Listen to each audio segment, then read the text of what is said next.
罢免保困期的人数嘛进入到第2阶段，有志刚来指控，讲昨伊伫个花莲车头举办的联署活动，有一个负责人走过来甲抢、甲拍，甚至是骑车甲冲浪，甲伊正脚的骹底搞着伤。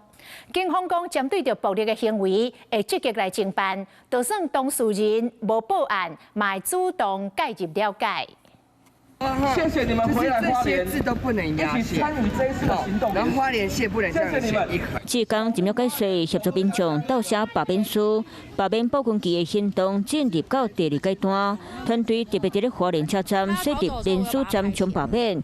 我想要到张所志刚讲，伊伫咧联署站去攻击，小姐面册破文指控，伊伫咧花莲市自由广场联署站值班的时，去集会阿送大拉解拍，大声呛声，伊个桥都歹。 想要解弄，和志刚的正脚扣搞过。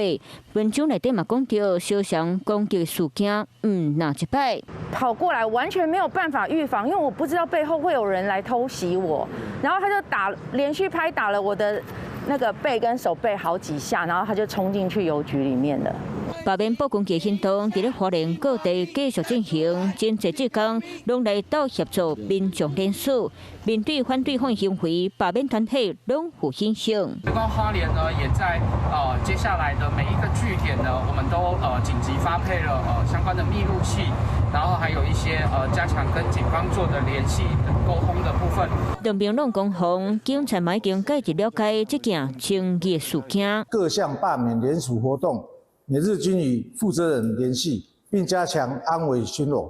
有暴力或伤害行为，均主动积极侦办查处。如未报案，也会深入了解状况。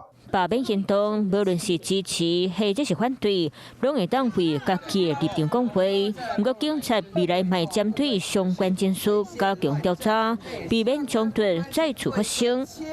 Hello， 我是张新文。想要抢先掌握最及时的新闻资讯吗？赶快订阅、按赞、开启小铃铛，锁定华视新闻 YouTube 频道。